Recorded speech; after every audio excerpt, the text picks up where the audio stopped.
hello humans of the world. It is me, Ellie Krug on Ellie 2.0 Radio on AM 950. Hello, happy Saturday, Easter Eve. I don't know if that's what we would call it. Let's just call it Saturday. Happy warm Saturday. Happy, warm Saturday of many warm days coming. I mean, my goodness, things are brightening up here in Minnesota. Okay, well, we have a great show here. The big interview is with a man named Jamey Edwards, who's going to talk about a nonprofit organization named Pink Socks. And this will just grab you because it has grabbed me. And not that I know everything, but I think it's going to grab you.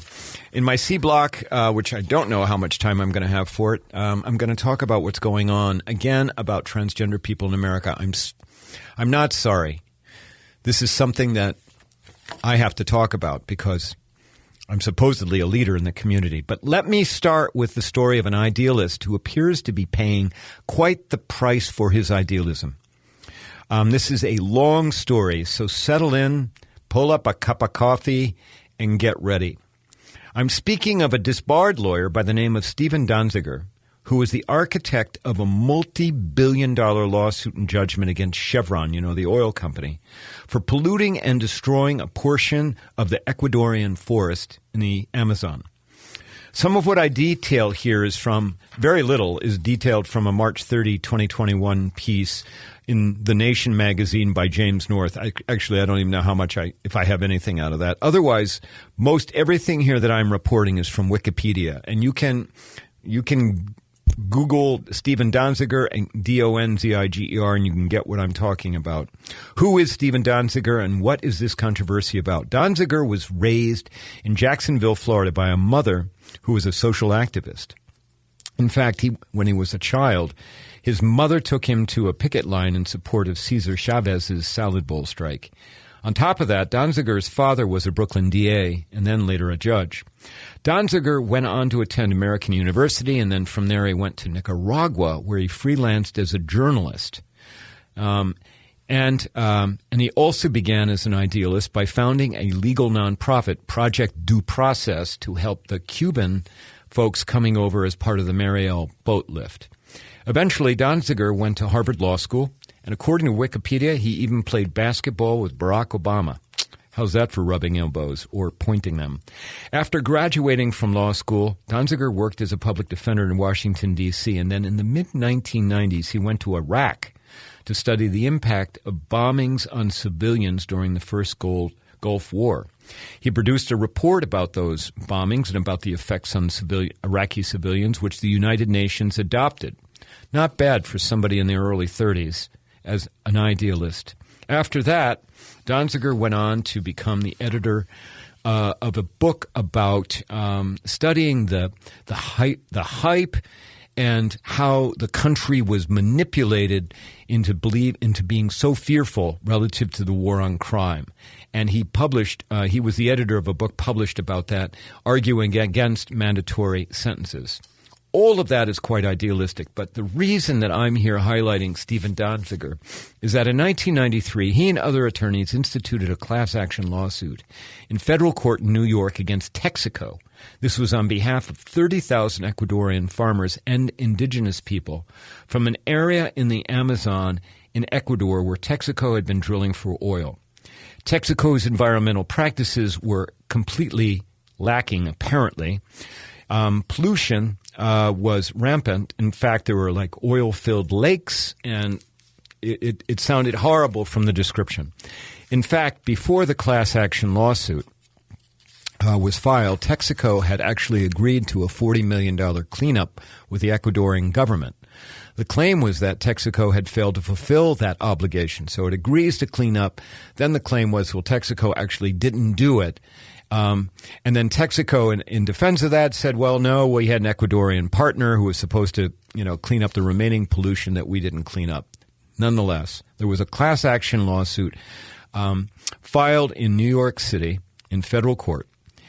And while the class action lawsuit was going on, Chevron bought Texaco. Okay, so that's why Chevron's in this picture. At that point, Chevron argued that the lawsuit should not be tried in the United States, but instead in Ecuador. Eventually, the federal court in New York agreed with that, but conditioned that agreement, unlike dismissing the lawsuit in New York, conditioned it on Chevron agreeing that it would accept any judgment by an Ecuadorian court. Chevron agreed to that.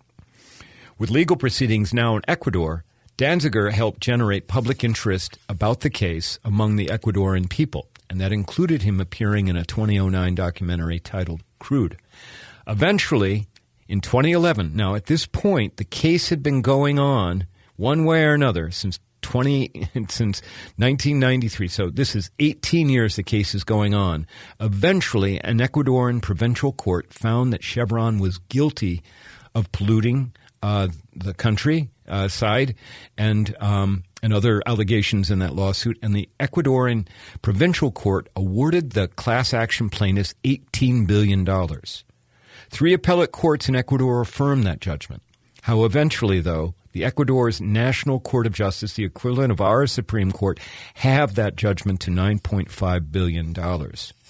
Okay, justice took a long time, but Donziger and his team, it appeared, and that the people of Ecuador, it appeared, had prevailed. And this is where things start to get funky. Remember that Chevron had told the U.S. federal court in New York that it would accept an adverse Ecuadorian decision that if it came to that? Well, once that decision was final, the $9.5 billion, Chevron didn't accept it. Instead, what Chevron did is it moved out all of its assets out of Ecuador so that they couldn't be seized to pay the $9.5 billion judgment. Donziger then tried to go after Chevron's assets in Canada, Brazil, and Argentina to no avail. And this is all about how companies are considered separate, even though they're related. I can't get into it. And then in 2011, so Donziger is going after Chevron, saying, I'm coming after you, even if you took your assets out of Ecuador.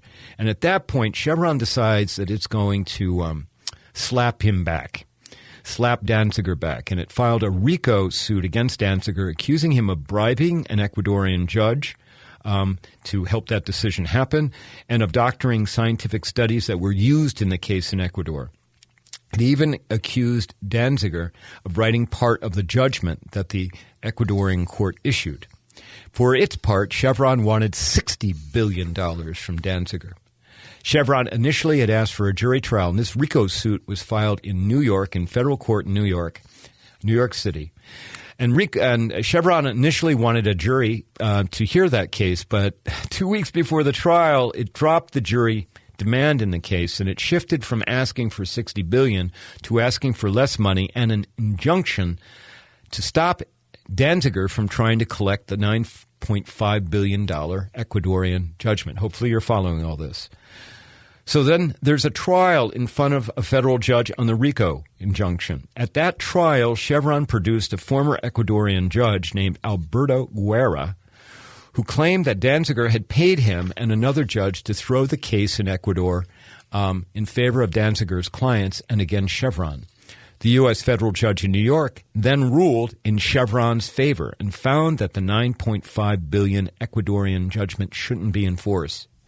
But the judge went beyond that and ruled that Donziger had broken a host of U.S. laws around the RICO statute and should be prosecuted as a result by the U.S. Attorney for the Southern District of New York. Yes, that is the very same Southern District of New York U.S. Attorney's Office that's looking at former President Trump's finances as we speak. But you know what? That U.S. Attorney's Office, which is a reputation for being ruthless and going after people and doing a great job, that U.S. Attorney's Office didn't take the bait. It didn't want to go after Donziger, and it refused to prosecute him. Undaunted, the federal court decided that it would do something else. Okay, so I'm looking at my notes, and I better make sure I get this down. The Southern District U.S. Attorney's Office may have declined to go after Donziger for one reason, and that is a year after, the federal court issued the RICO judgment against Donziger. that Ecuadorian judge, Eduardo Guerra, that judge, you know what? He recanted. He said that actually he had lied, and that he told an international tribunal that not only had he lied, but that there was no evidence supporting the claim that Donziger had bribed him or had done anything else to influence the decision down in Ecuador. It also came out that Chevron had moved that judge and his family to the U.S. from Ecuador, and that Chevron was paying that judge the tune of $12,000 a month in housing and living expenses. You getting the picture here? However, eventually, a U.S. Court of Appeals refused to consider how the judge had changed his testimony. However, it also went and removed some of the money judgments that Chevron had collected against Donziger. But still, the case isn't over because based on the federal RICO ruling, New York State disbarred Donziger. In 2020, an independent referee recommended that Donziger's law license be reinstated in New York, but a New York Court of Appeals rejected that. And then there is the fact that Donziger, because the federal court had this RICO judgment, had issued a RICO judgment against him, that Donziger was ordered to turn over his electronic devices to Chevron's lawyers so that they could search for Donziger's assets. They wanted to go through the devices to find out, where he had his money. And Donziger refused because he said on the same devices are attorney-client information, or communications that I have with my clients in Ecuador.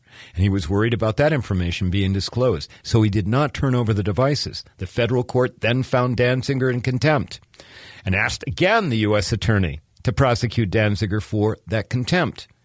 The U.S. attorney's office again declined. Undeterred, in what has now been described as a virtually unprecedented action, the federal judge in New York appointed a private law firm to prosecute Donziger for contempt. And you know what? It turns out that law firm, Seward and Kissel in New York City, had actually had Chevron as a client as recently as 2018. But according to Wikipedia, Seward and Kessel didn't tell anybody that by the time that they were going after Donziger. The uproar of this law firm going after Donziger has been so immense, so intense, that law students have boycotted interviewing at Seward and Kissel. 300 students at around 50 law schools. That, too, is unprecedented. For the last 2 years, Donziger has been confined to house arrest in his apartment in New York City. He hasn't left it in 600-plus days, and he wears an ankle bracelet to ensure that he goes nowhere. A trial on the contempt charge against Donziger for not turning over his electronic devices is set for May 10th. Against all of this backdrop are repeated claims and reports that Chevron has pressured major media outlets like Fox News, GQ Magazine, and even the New York Times to drop stories about the Chevron-Donziger litigation. Who knows? Maybe I'm one of the few radio hosts talking about this. And on top of that, the international community has spoken out. In 2020, a group of 29 Nobel laureates issued a letter condemning judicial harassment by Chevron and urged Donziger's release from home confinement. Even the European Parliament has asked Congress to investigate how Donziger has been treated. I'll try and update you on the story after the May 10th contempt hearing, assuming it happens. But in the meantime, your takeaway is that idealists sometimes pay very, very heavy prices for their idealism. And for that reason, their work deserves great respect and our admiration. Okay, when we come back from our break, I'm going to speak with Jamey Edwards. You're going to love that interview. If you like what you hear on this show, visit my website at elliekrug.com. Email me at elliejkrug@gmail.com. I look forward to hearing from you. Thanks. Of Galileo, king of night vision, king of insight.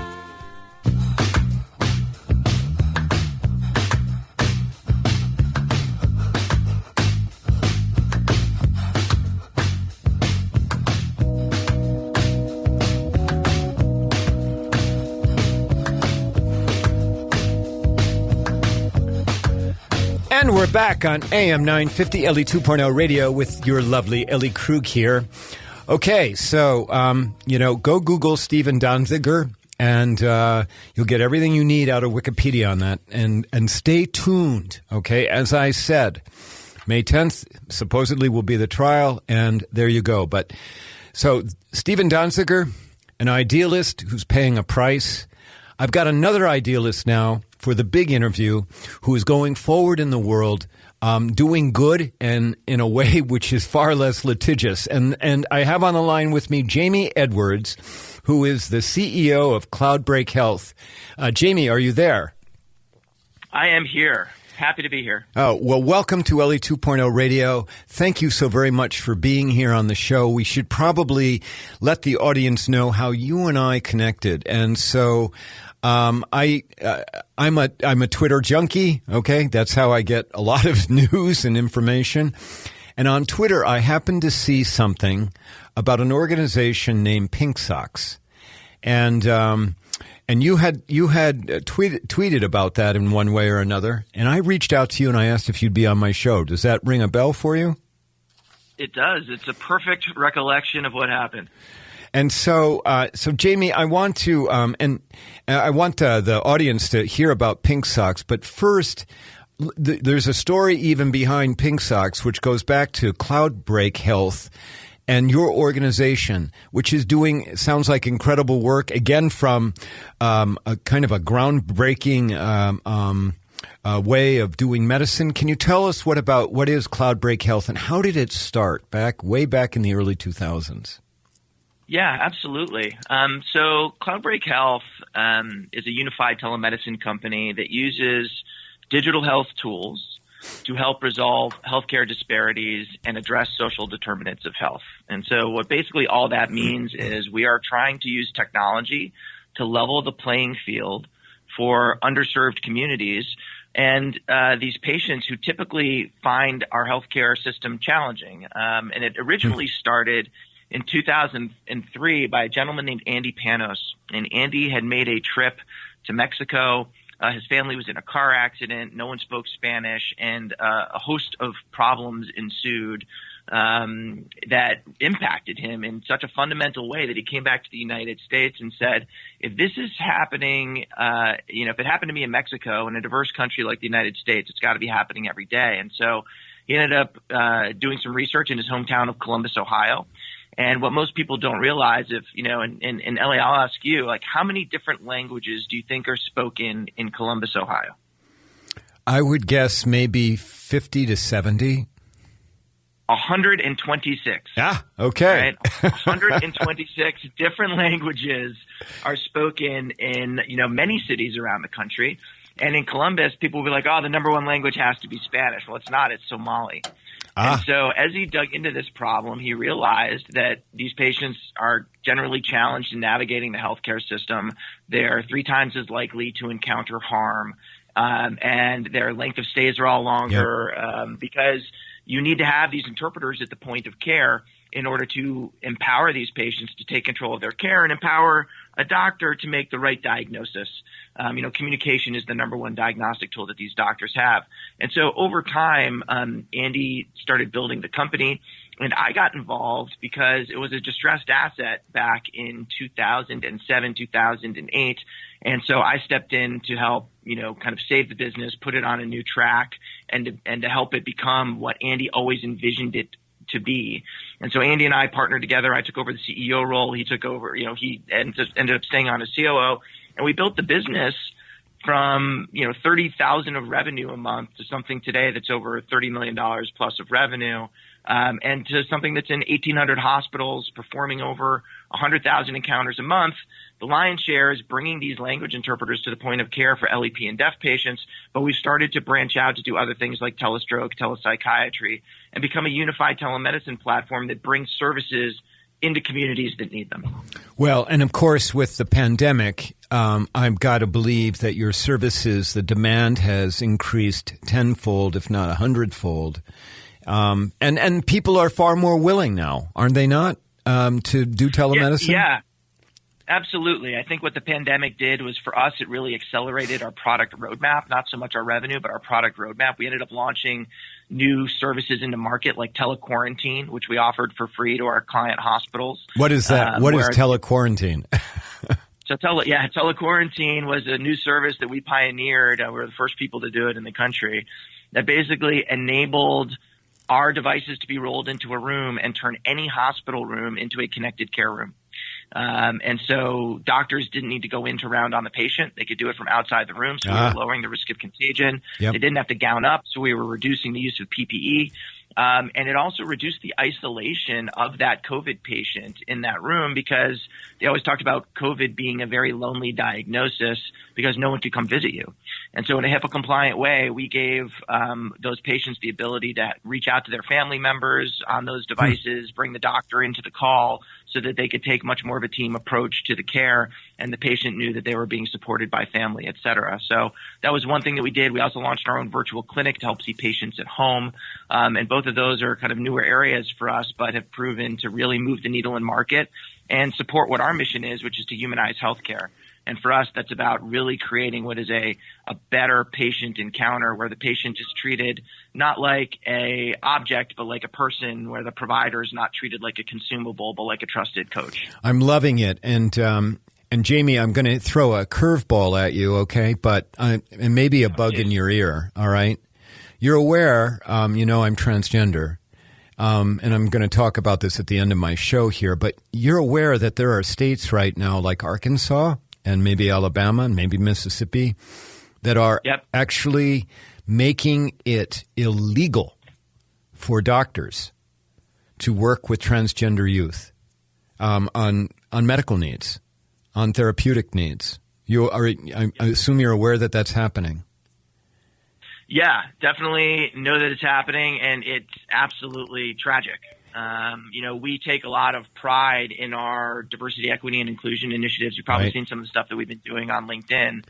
And everybody, Ellie, deserves access to care and to high-quality health care at that. And we really need to – I know there have been some companies that have come up recently who are really focused on the, transgender and LGBTQ space. And I think that is nothing but wonderful for the industry, and we need to see more of it. I'm just wondering whether your company could do telemedicine for those families that are going to lose their health care, their health providers in Arkansas, since you're not located in Arkansas. Our platform could absolutely be used to do it. What we are not, is a technology-enabled medical group, so we don't have our own doctors, but we do have a physician network of other physicians that we don't employ, that we plug people into. So if you can help us, plug into the right people, we're happy to help step in and solve that issue. Well, let's maybe have that conversation off air, okay? And so, because I may very well be able to do that for you. Okay. What? Look at my clock. Jamey, we're going to end the first segment here, but when we come back, I want to talk with you about Pink Socks, okay? Because my audience absolutely needs to hear about this organization. All right? Sounds good. Looking forward to it. Okay, audience, we've been speaking with Jamey Edwards, who is the CEO of Cloudbreak Health. When we come back, we're going to talk with him. He's a board member of Pink Socks, and you're going to just love this organization when we talk about it. We'll be back in a second. Thanks.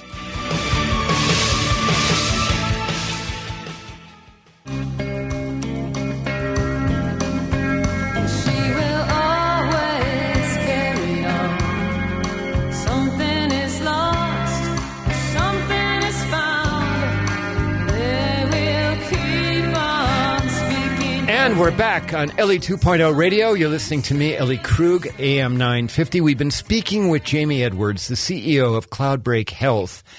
But now we're going to talk about his role as a board member of an organization named Pink Socks. Jamey, will you please, I take great delight in asking you this, tell my audience about Pink Socks. What is it? What does it do? What does it stand for? So Pink Socks is a 501c3 nonprofit that was originally started back in 2015 by a gentleman named Nick Adkins and one of his colleagues, Andrew Richards. And it is an organization whose really sole goal is to spread love and kindness. And I've been involved in the organization now for, got probably 4 years. I originally met Nick at a exponential medicine conference in San Diego. And Nick is a guy who is a tremendous human being, but he's also very noticeable because he wears a kilt, has a big beard, and he's one of these guys who originally people would look at and say, I wonder what that guy's up to. And Nick realized that in the serendipity of kind of how he dressed and the conversations that he was able to start, how important that connectivity was between all of us. And he is someone who kind of went to Burning Man, and Burning Man kind of changed his life. But one of the key principles of Burning Man is this concept of radical gifting. And so he came back from Burning Man with this concept of, integrating gifting into his life as a way to promote kindness. And over time, it's kind of taken on a life of its own. In 2015, he started giving these socks out at HIMSS, which is the Health Information Management Society conference. And they, became a calling card in a way for people he would gift them. And he would say, with all these conversations that are starting, like enjoy those connections, be the good in the world. And he would just have people pay it forward. So he'd give people some socks, and then he'd give them some socks to gift. And it's kind of crazy, Ellie. Over time, we've now have over 100,000 pairs of socks that have been gifted globally. There are princesses in the EU that are wearing them. Leaders of healthcare companies across the country are wearing them. And the most recent chapter of Pink Socks has been in schools.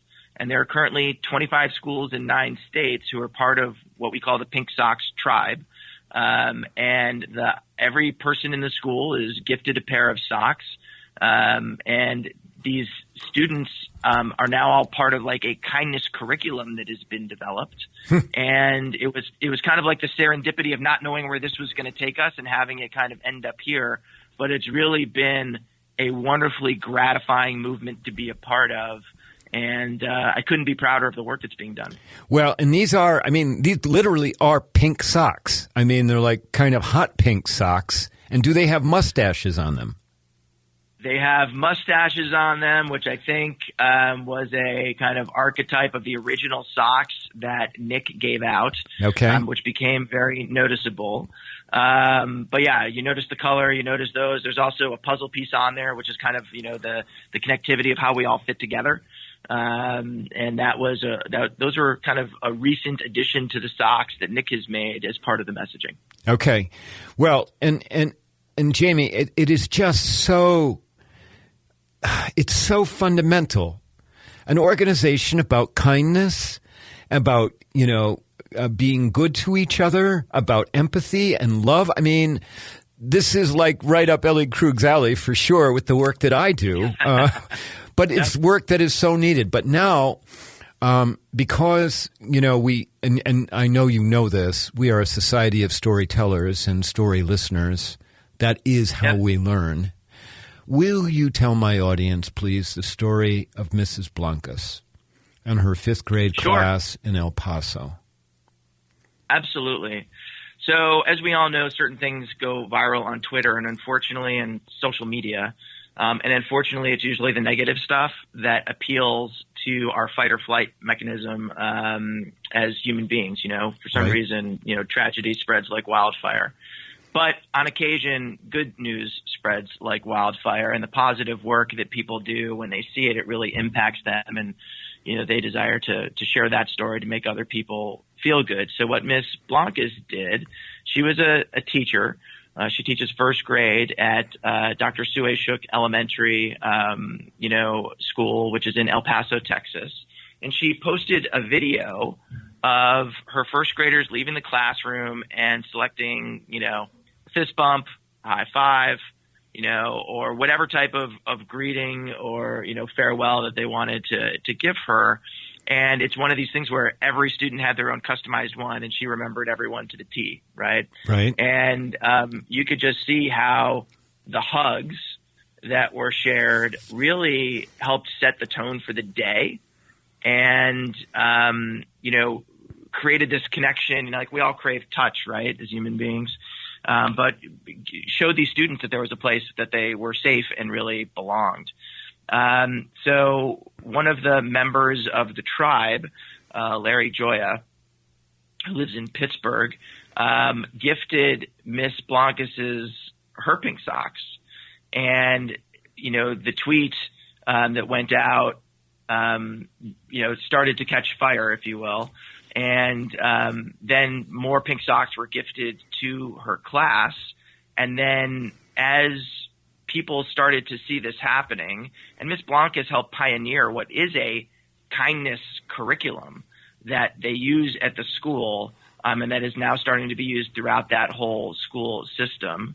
And eventually, the Pink Socks founder, Nick Adkins, went with a team of board members flying into El Paso, and leading everybody in, what is a day of kindness, where 1,300 pairs of these socks were gifted, and kids got to hear the message that the world is actually full of good, that we should love each other, that we should be kind to each other first. And it was an incredibly impactful experience. There were cheerleaders who were doing kindness cheers. Tears were obviously shed. The principal led everyone in the activity, and the cheerleaders were cheerleading respect, kindness. Well, it was this incredibly impactful experience. And we need to note that somewhere along in this timeline that you're giving us, there were the El Paso shootings, right? Correct. And correct.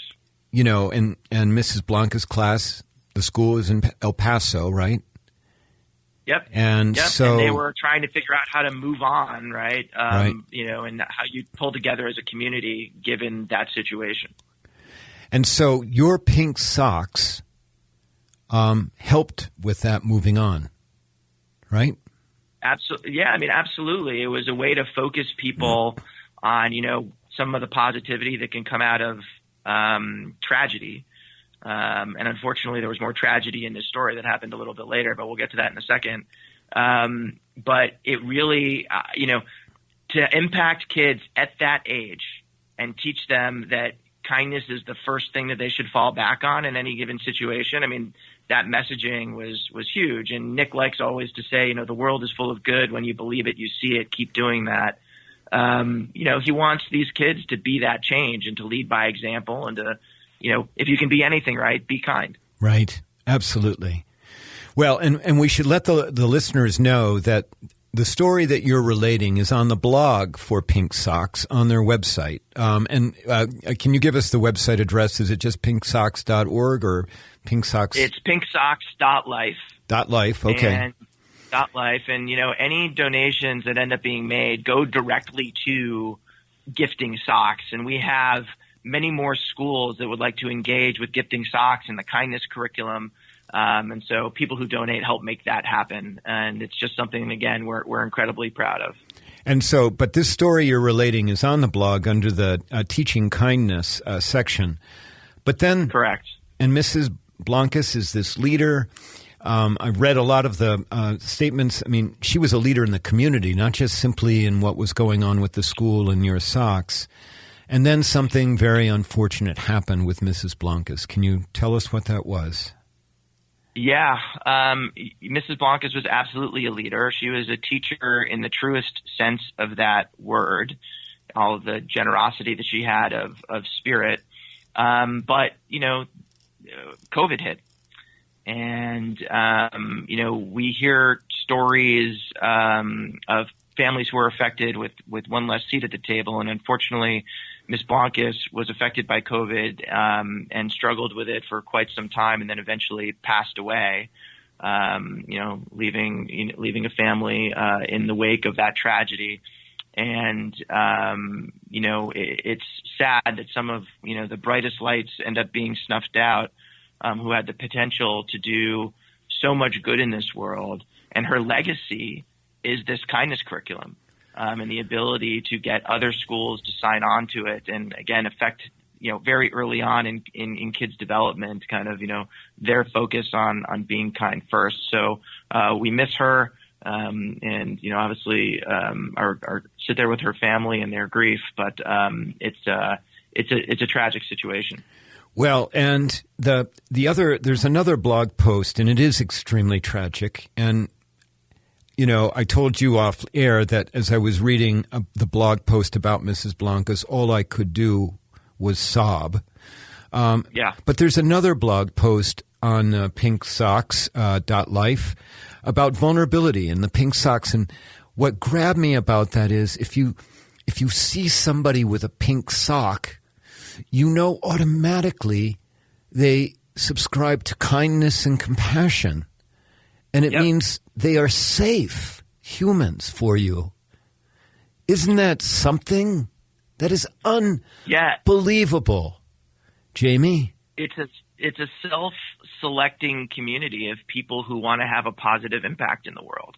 And if you go, to the Pink Socks blog, there's literally 50 of these blog posts there of these inspirational stories of how people got involved and what Pink Socks means to them. And I think that's the neat thing about Pink Socks is while there's a general message, people are using Pink Socks to raise money for their own charities. People are using Pink Socks as a way to connect with other people. But if you go to any conference and you see someone wearing these pink socks with the mustaches, you can go up to them and say, nice socks. And you're going to meet someone new who is going to be a kindness advocate. And I think that is such an incredible thing. And what a great common ground. Ellie, oh right? my God. What a great common ground to have where we can all pull together and know that you're going to run into someone who has that similar belief. Oh my God. Okay, we have a minute left. Jamey, what made you an idealist? Because you really are. And I want to applaud you for all of your work. But what made you this way?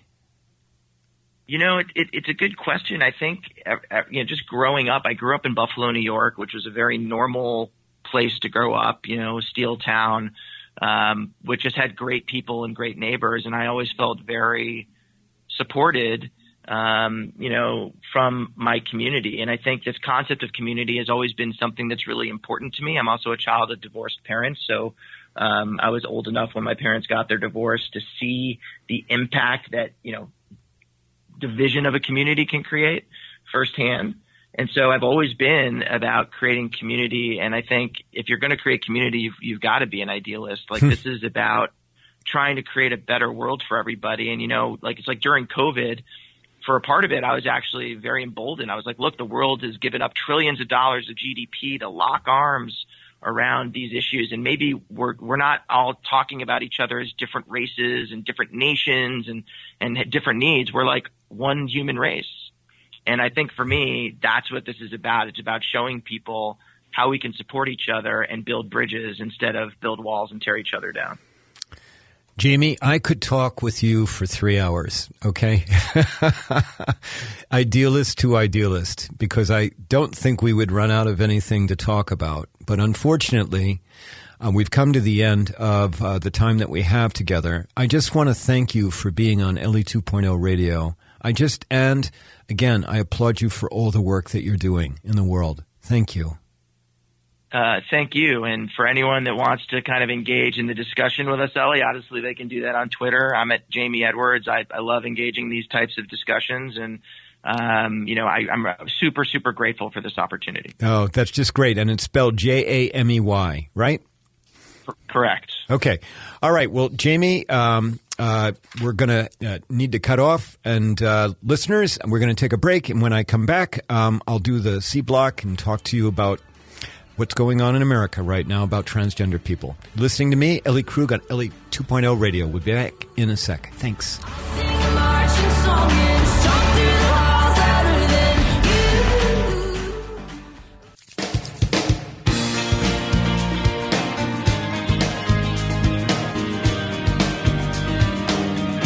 These are the days. Oh.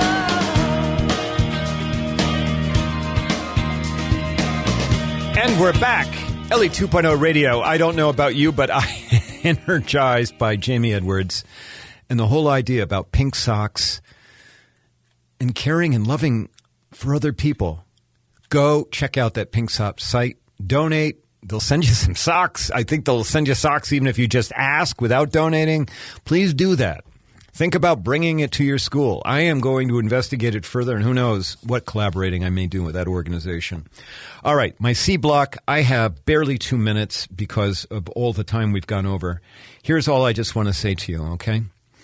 The Equality Act, the act that is stalled right now at the Senate to make equal rights for all LGBTQ people, not just transgender people like me and my community, but all LGBTQ people. The Equality Act is not going to make it. And the reason it's not going to make it is because of the filibuster and because Joe Manchin is not in favor of it. That's why it's not going to make it. And how does that translate? It translates to what's going on in Arkansas right now. Arkansas has passed 3 anti-transgender bills. One's against transgender kids participating in high school sports. One allowing doctors to refuse to treat transgender people based on religious grounds. And the new law that is sitting on the governor's desk, which I think that he's going to sign over the weekend, is mandating that no doctor, no nurse, no medical provider can treat a transgender kid younger than 18. Can't do it, or they're going to go to jail. And, by the way, health insurers can decide that they just don't need to insure any transgender person, whether it's a youth or an adult. This is unbelievable. Think about doing that to any other community in our country. Oh, brown people, sorry. Your kids aren't going to be able to see a doctor if under 18 years old. You know, black people. Hey, you guess what? You know what? Yeah, health insurers can just kick you off. Health insurance. Can you?